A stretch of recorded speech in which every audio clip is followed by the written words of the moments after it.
Assalamualaikum, perkenalkan nama saya Clara Bella Angela Brigita Mutia. Saya mahasiswa Universitas Nasional jurusan Sosiologi.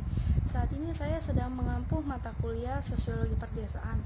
Pada kesempatan kali ini, saya akan membahas mengenai perbedaan masyarakat rural dengan masyarakat urban menurut Profesor Tanga Darwin. Perdesaan yang pertama yaitu masyarakat lebih bersifat homogen. Kenapa dikatakan masyarakat bersifat homogen? Karena masyarakat pedesaan berasal dari wilayah tempat yang sama. Yang kedua, perilaku yang dilandaskan atas sifat kebersamaan dan kekeluargaan.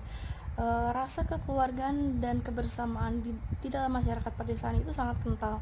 Contohnya, ketika ada salah satu warga yang sakit, maka beberapa warga setempat itu biasanya akan mengunjungi warga yang sedang sakit tersebut dengan membawa sesuatu, entah makanan atau pokoknya sesuatu lah, seenggaknya tuh menunjukkan bahwa ia itu memang peduli dengan warga lainnya gitu, dengan tetangganya.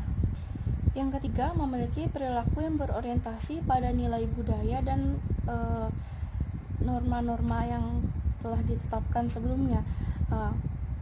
Tidak jarang kita menemukan suatu desa yang mana desa tersebut masih terus melestarikan budaya dan norma yang telah ada sebelumnya. Contohnya, ketika waktu itu saya melakukan sosio on camp ke kampung adat Uruk yang berada di Kota Bogor.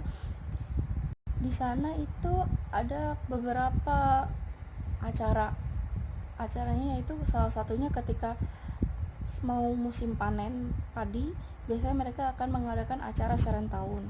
Itu merupakan acara bersyukur kepada Tuhan atas telah melimpahnya hasil panen pada tahun itu. Selanjutnya, tingginya nilai kolektivitas. Nilai kolektivitas di masyarakat pedesaan itu sangat erat karena mereka itu memang menganggap hidup untuk sesama, bukan hidup untuk dirinya sendiri, enggak. Jadi nilai kolektivitas yang ada di masyarakat pedesaan itu erat gitu. Selanjutnya, masyarakat pedesaan itu dalam hidupnya biasanya ia memanfaatkan sumber daya alam yang telah tersedia di wilayah tempat tinggalnya.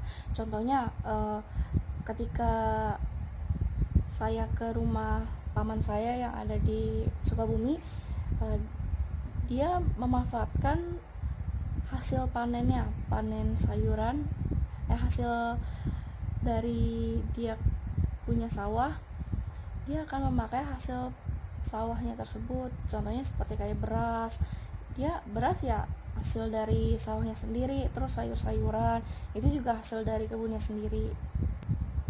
Yang selanjutnya, mobilitas sosial itu cenderung lebih lambat dibanding dengan masyarakat perkotaan. Kenapa demikian? Karena tingginya nilai kekerabatan yang ada di masyarakat pedesaan itu justru menurut saya menghalangi dirinya untuk bisa lebih bisa pindah kelas sosial dibanding masyarakat perkotaan. Bagaimana tidak?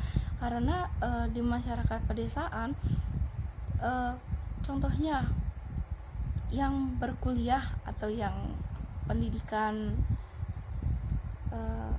strata 1 itu biasanya lebih sedikit dibandingkan dengan lulusan mungkin SD atau SMP gitu. Makanya untuk perpindahan kelas sosial dari satu ke yang lain itu cenderung lebih lambat gitu. Ya memang kita tahu ya, masyarakat pedesaan itu untuk sistem kekerabatannya itu memang sangat erat gitu kan.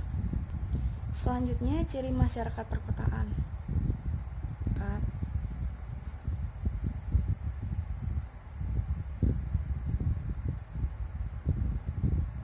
Di dalam masyarakat perkotaan itu tingginya nilai individualisme. Jadi masyarakat itu lebih mementingkan dirinya sendiri dibanding dengan orang lain. Contohnya salah satunya ketika saat ini adanya wabah virus COVID-19, banyak para masyarakat atau banyak individu yang menimbun beberapa kebutuhan gitu, contohnya kayak masker, hand sanitizer, ataupun kebutuhan-kebutuhan lainnya yang memang saat ini penting. Nah, karena itulah itu dikatakan lebih mementingkan sifat individualisme. Nah, yang selanjutnya, mobilitas sosial itu bersifat lebih teratur, lebih lancar dibandingkan dengan masyarakat pedesaan. Kenapa demikian? Karena di perkotaan biasanya masyarakat itu lebih mudah untuk bisa mendapatkan uang. Ketika ia lebih mudah mendapatkan uang atau lebih mudah mendapatkan peran, maka ia akan cepat untuk bisa melakukan mobilitas sosial tersebut.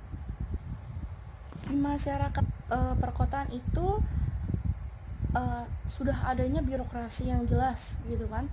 Contohnya kayak misalnya di masyarakat perkotaan itu kan ya kita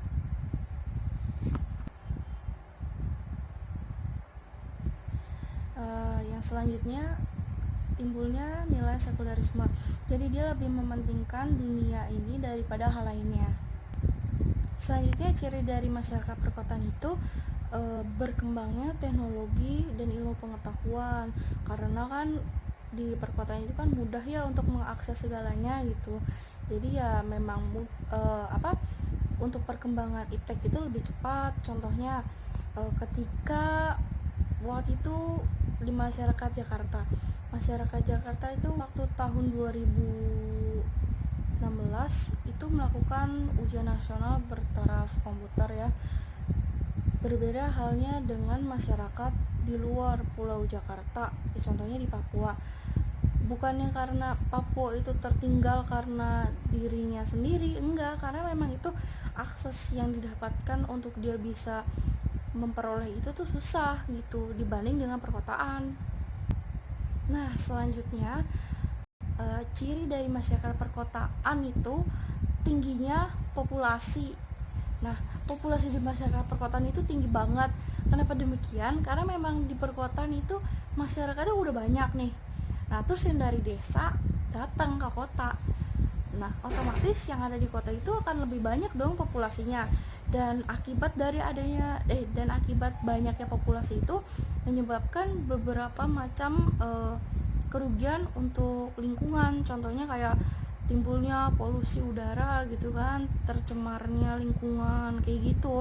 Dibanding dengan masyarakat desa yang populasinya itu lebih sedikit itu. Ya sebenarnya gak gitu sih, maksudnya karena masyarakat desa ke kota aja, jadi ya karena memang itu salah satunya. Jadi masyarakat kota memang udah menumpuk ya, emang dasarnya udah banyak jadi makin banyak gitu. Terima kasih untuk teman-teman yang mau mendengarkan video saya. Kurang lebihnya saya mohon maaf. Assalamualaikum warahmatullahi wabarakatuh.